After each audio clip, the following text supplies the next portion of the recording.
The most legendary team in all of motorsport will always be Ferrari. With well over 200 races won in F1, the Italian powerhouse is famous for dominating its opposition. That is, it was until recently.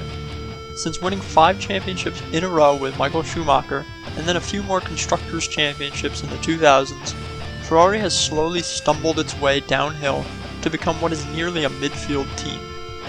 Today we'll find out how this fall has happened by examining the 3 main factors for racing: drivers, cars, and of course, strategy. The list of legendary Ferrari drivers is endless, but most especially in the 2000s. Michael Schumacher, Rubens Barrichello, Felipe Massa, and Kimi Räikkönen were all fantastic drivers for long stretches of time, with Schumacher being arguably the best the sport has ever seen. These drivers simply outpaced others during the decade, being absolutely fearless and displaying excellent control of their cars. Even one of the less appreciated drivers, Felipe Massa, came within a single point of a world championship in 2008. The 2010s saw good drivers filling the seats at Ferrari, but they were limited by their equipment. Sebastian Vettel, Fernando Alonso, and Kimi Räikkönen were all past world champions driving for Ferrari during the decade, and showed incredible talent to simply keep the car pointed straight at times. Despite the poor cars and strategy, they were even able to compete in the title race in some seasons. Ultimately though, the lack of pace for Ferrari meant that a single mistake could ruin the championship, and we saw exactly that at Hockenheim in 2018. Almost from start to finish, but now he's out of this race! Meanwhile, in the present day, Ferrari's drivers cannot yet compare to these former champions.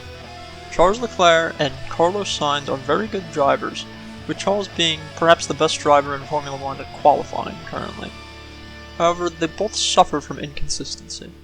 Leclerc and Sainz have developed a reputation for putting their cars in the barriers and gravel traps. Part of the blame definitely goes to the car, as the drivers feel the need to push harder than they should, but excuses can only take you so far. Overall, both Leclerc and Sainz have the potential to become fantastic drivers and possibly even world champions given the right car underneath them. But for the moment, that's all it is: potential.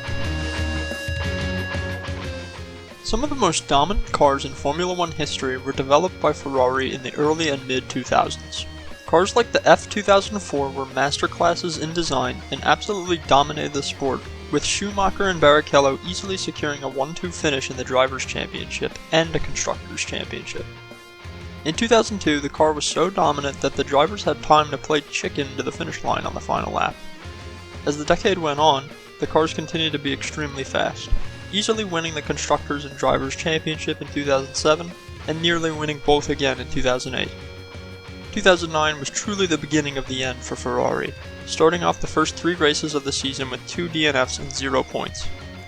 Though Räikkönen was later able to snatch a victory at Spa, the jump back from Constructors' Champion to 4th place in just a single season was extremely concerning, and a sign of things to come for the Scuderia.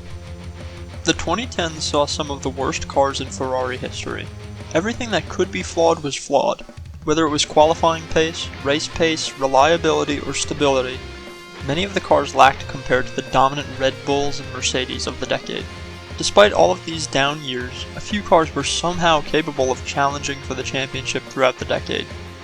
If it wasn't for some reliability and other issues, Ferrari could have even snatched a championship or 2.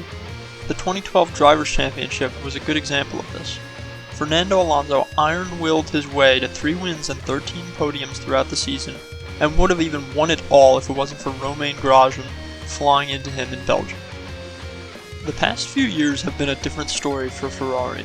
Their car in 2020 was by far one of the slowest they've ever developed, and things have looked quite bleak aside from the first few races in 2022, in which Leclerc was able to snag 2 early season wins and the championship lead thanks to DNFs from Verstappen. But the rest of the year showed the severe race pace deficit of Ferrari. Still, the car was clearly the second fastest on the grid, which made 2023 even more disappointing when the cars started the season 4th fastest, slower than Aston Martin and Mercedes, and now possibly competing with McLaren.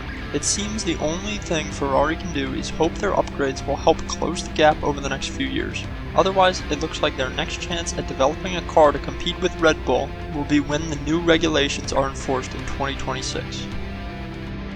Many modern F1 fans can only recall horrible strategies that have ruined Ferrari's races over the past few years.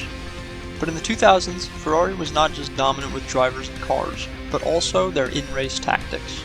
In the 2004 French Grand Prix, Michael Schumacher was able to claim victory over Fernando Alonso thanks to a clever 4-stop strategy, instead of the 3-stopper that the rest of the field ran. It seemed that for the better part of a decade, even if Ferrari did not have the best equipment for the given track, they would always find a way to win. For the most part, Ferrari did not develop its poor reputation for strategy during the 2010s. Even the team's pit stop performance was pretty on point for the majority of the decade, with the exception of an early release leading to an injury for a mechanic in the 2018 Bahrain Grand Prix. This disaster of a pit stop was a sign of the poor strategy that Ferrari was about to endure over the next several years. The 2022 Hungarian Grand Prix was perhaps Ferrari's worst blown race of this decade. With Verstappen lining up P10 on the grid, it was a golden opportunity for an upset winner. The Ferrari had the pace to take the lead from George Russell, and that's exactly what Leclerc did. He held the lead until Ferrari called for him to box for hard tires, despite the hards showing poor performance on other cars that had already pit. Needless to say, it didn't work out, and Leclerc would end up having to pit again for soft tires. Another embarrassing moment was the 2022 Belgian Grand Prix, when Leclerc pitted at the end of the race to try to get the point for fastest lap. Not only was he unable to record the fastest time, and not only was he initially passed on his outlap, he was given a 5-second penalty for speeding in the pits, which resulted in the team losing a position and 2 points entirely unnecessarily. Despite all of the disappointment Ferrari has brought, it is fair to acknowledge the extreme level of expectations the team has. Anything less than a championship is not appreciated, no matter how challenging or impressive the task was to complete. The team has even struggled like this before in the 80s and 90s. At the same time, a team like Ferrari should never settle for second.